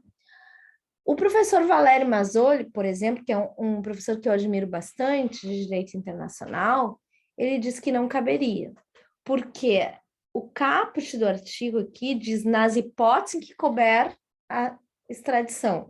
E aí, como não cabe extradição de brasileiro nato, não caberia transferência de execução de pena. Tá? Mas outros professores vão dizer que justamente a transferência de execução de pena é para que o Brasil possa dar uma resposta jurídico-penal a pessoas que queiram se esconder no Brasil. Então, o Brasil poderia fazer uma resposta nesse sentido. Quem é que está certo, professor? Como é que isso pode cair na prova? Sabe quando que isso vai cair? Quando o STJ decidir. Por quê? Quem vai decidir a medida de execução de pena é o STJ. Então, pessoal, esse caso do Robinho possivelmente vai chegar no STJ e aí vai fazer a jurisprudência para todos. A gente não tem casos ainda, tá? De prevalecer um ou outro. Mas então por que tu está trazendo isso? Porque eu quero que vocês saibam o conceito desse instituto. Esses incisos que estão trazendo aqui de forma geral. Então, é isso que, quem que homologa a transferência de execução de pena? O STJ, diferentemente do STF, que é quem homologa não, ou quem concede lá o juízo de legalidade da extradição. Percebam a diferença? Transferência de execução de pena, STJ. Extradição, STF. Exato, extradição. Obrigada, Edson. Tá? E hoje, tá? Hoje a gente só tem esse tratado aqui de transferência de pessoas condenadas com os Países Baixos, tá? E essas convenções gerais que autorizam a transferência de execução de pena de forma geral, tá? Então, essa transferência de execução de pena. Então, o que vocês precisam prestar atenção aqui na transferência de execução de pena? Ele falar uma hipótese de extradição e falar em de execução de pena, e aí querer que vocês confundam, ou ele trazer quem é que julga o pedido de execução de pena, que não é o STF, é o STJ, tá? Alguns requisitos de execução de pena que estão aqui nos incisos do artigo, a necessidade de tratado ou não precisa de tratado, porque pode ser por promessa de reciprocidade. Na extradição também pode ser por promessa de reciprocidade, tá? Então é isso. E por fim, que eu queria trazer para vocês, é outra medida também que eu acho que pode confundir na prova, que é a transferência de pessoa condenada, que está no artigo 103 a 105 da Lei de Imigração, que é outra coisa. Então, vejam, é muita coisa para lembrar, é extradição, transferência de execução de pena e transferência de pessoa condenada, tá? A transferência de pessoa condenada, ela depende da aquiescência da pessoa, ou seja, que a pessoa queira ser transferida. Então, é o caso, de novo, para ilustrar, com casos práticos, daquela mula que foi presa no Brasil. A mula foi presa no Brasil, a mula de droga, a gente chama aquelas pessoas que transportam pequenas quantidades de drogas, tá? Aliciadas por organizações criminosas. E aí ela veio para o Brasil para transportar a droga, não tem vínculos no Brasil. Foi presa no Brasil com droga, aquele programa que eu falo lá do aeroporto. Foi presa no Brasil com drogas. E aí? Tá presa aqui, vai ser condenada.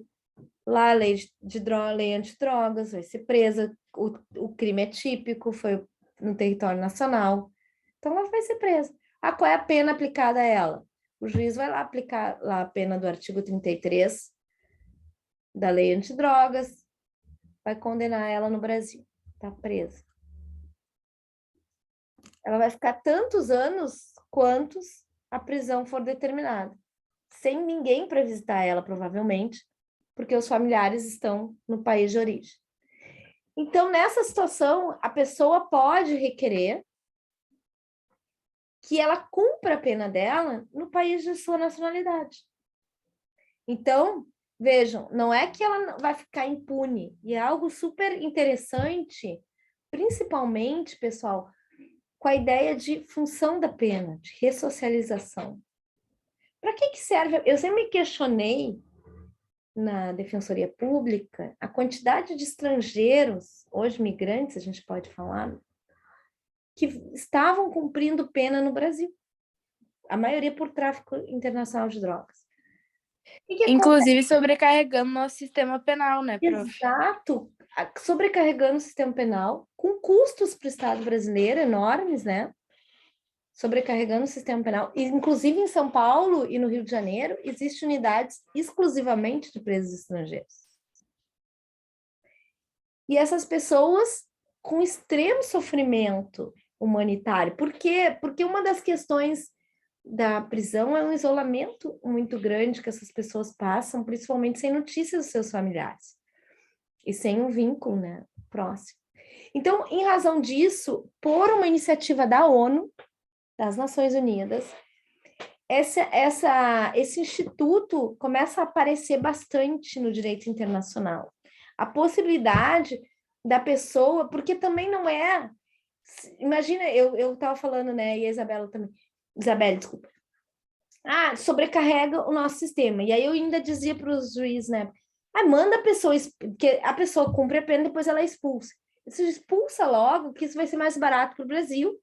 E essa pessoa também não vai importar, porque ela não vai ser ressocializada no Brasil. Mas aí tem um outro efeito, que é o efeito preventivo geral.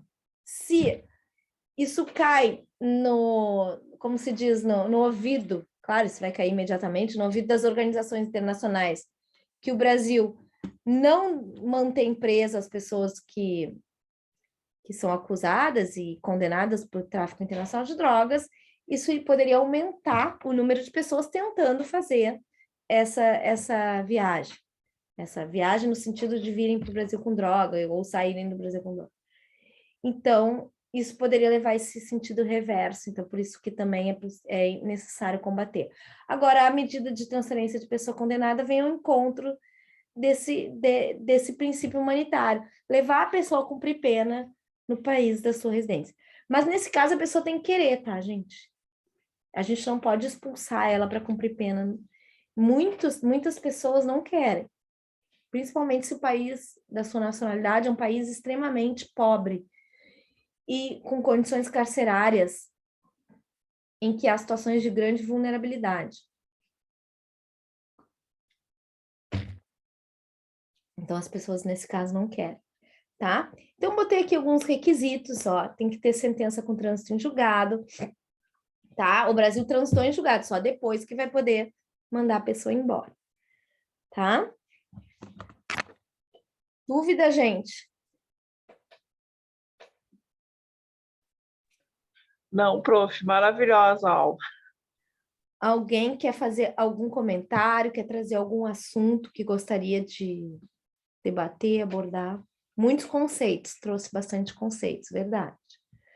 Eu vou fazer o seguinte, eu vou deixar os exercícios para vocês, tá? Com o gabarito. Então, eu vou trazer exercícios da OAB, eu trago em aula normalmente que vocês vão pegar ali o AVA, mas eu vou trazer até uns mais recentes da última prova não estão aqui. Mas eu vou arrumar esse material, vou mandar os exercícios com o gabarito para vocês. Hoje eu priorizei, eu priorizei trazer esses conceitos e trazer essas pontuações para um guia de estudo mesmo. Então, claro que, como a gente fala, eu estou falando, né, Edson, nessas horas, a matéria quase que de um semestre inteiro, que é uma revisão, né, gente? Então, parto do pressuposto mais rápido, trago os conceitos que eu acho mais importantes para focar. E aí vocês anotam depois com o tempo, que aquilo que eu falei. O estudo, gente, é ler, é escrever, é se dedicar ali, dia a dia. Porque se a gente ouve uma coisa, aquela coisa que a gente ouve às vezes passa. Mas quando a gente escreve, então, por isso que eu estou focando na lei, pessoal. Estudem a lei de imigração bastante e esse estatuto. Isso aqui também, essas medidas de cooperação estão na lei de imigração. Acho que acho que a chance de cair é bem grande. Outro ponto também que pode eventualmente cair, já é mais político, diz respeito a função do Conselho de Segurança da ONU. Então, está se falando um pouco sobre o Conselho de Segurança, e eu imagino que vocês possam ver quem são os membros permanentes, que vocês sabem muito bem, um deles é a Rússia, e a existência de poder de veto. Por que o Conselho de Segurança da ONU não atua na guerra Ucrânia e Rússia? Porque houve veto da Rússia nesse sentido. Então, as resoluções não foram adiante para as medidas inclusive medidas de conflito armado, de que o próprio Conselho de Segurança poderia autorizar o uso da força. Então, a ONU não pode se mexer porque o Conselho de Segurança é quem detém o monopólio. Existe uma possibilidade de Assembleia Geral contornar, segundo a interpretação de alguns doutrinadores, contornar mediante uma resolução da Assembleia Constituinte.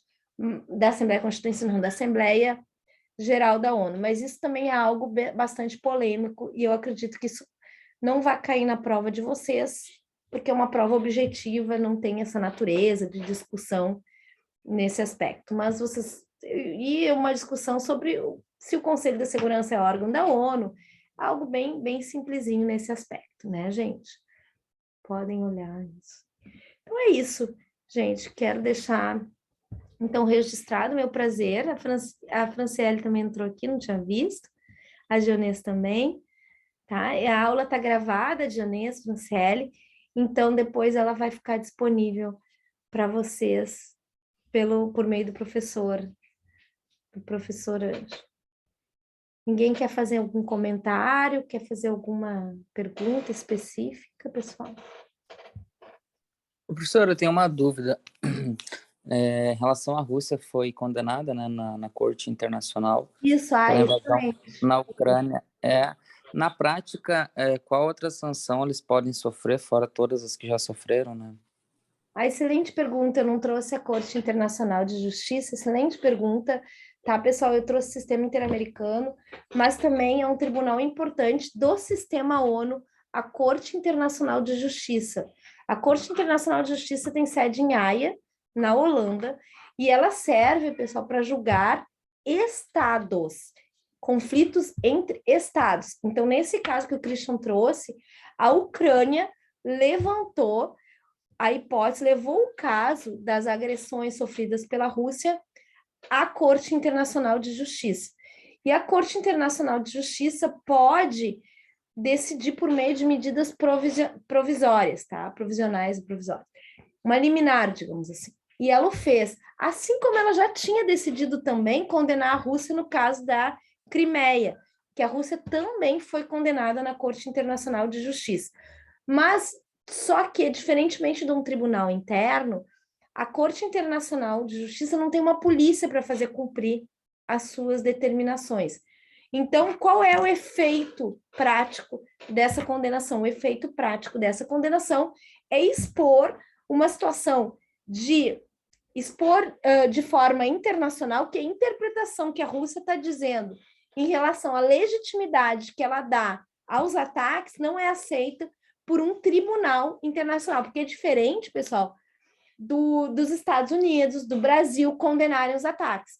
Por quê? Porque o Brasil e os Estados Unidos sempre podem ser algum parceiro da Ucrânia, sempre podem ser parciais, entre aspas, nesse conflito. A criação de um tribunal vem... Exato, uma interpretação individual, como a Edson colocou. A criação de um tribunal vem nos princípios que vocês conhecem dos tribunais.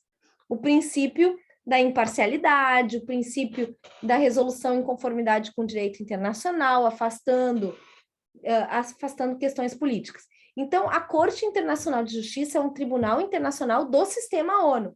Está lá no sistema ONU. Embora o país que queira levar um caso para a corte, não precisa ser membro da ONU.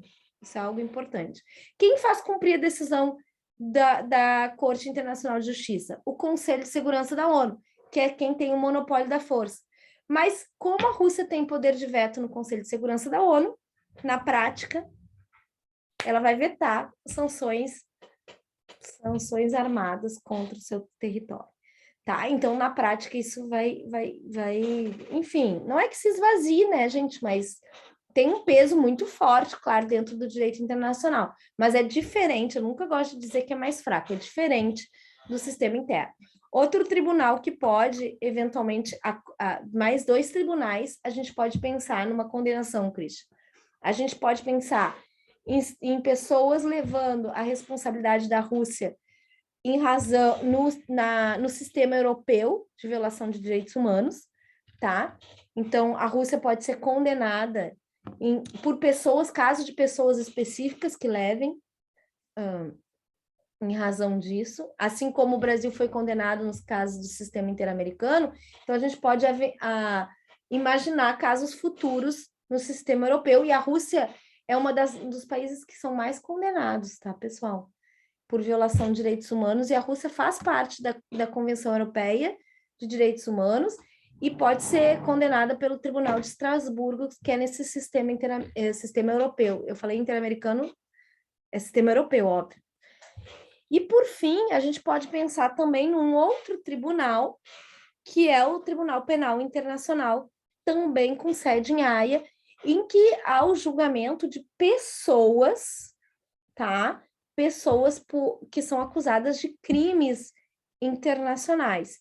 Quais são os crimes? Isso está no Estatuto de Roma, tá? São os crimes contra a humanidade, crime de agressão, crime de guerra e genocídio. 4 crimes.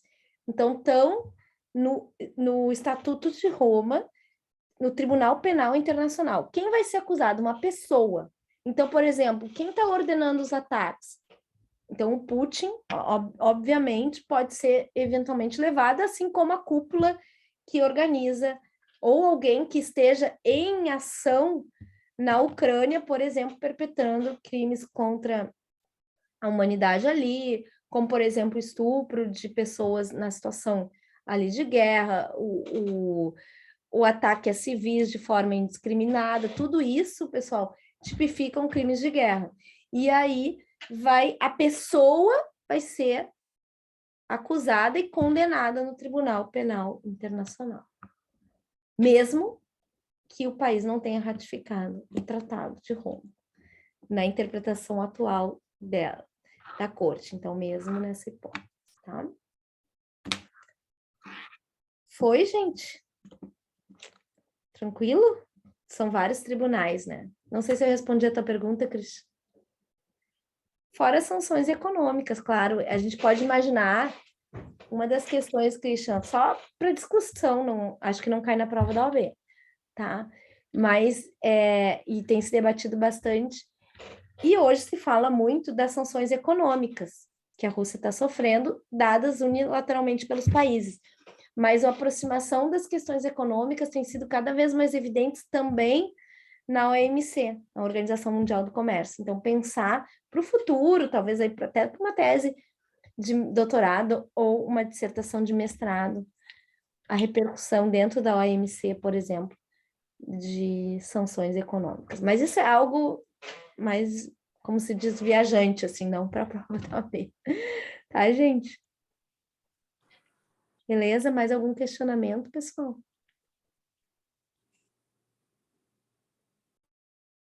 Não? Então, eu queria agradecer a presença de todos e todas aqui, para a gente fazer essas discussões e me colocar à disposição. Vou deixar todo o material arrumadinho lá com o Ângelo para vocês, tá? Sucesso na prova. No dia vou encontrá-los muito, com certeza, ainda na faculdade, mas eu só posso desejar, e vocês têm todas as ferramentas para irem super bem. Às vezes a gente está um pouquinho nervoso na hora, tudo, mas as ferramentas, o conhecimento vocês têm. Joia? Grande beijo para vocês, quem ainda não vai ser meu aluno, quem já foi, prazer revê-los. E até uma próxima. Boa noite. Até mais, boa noite.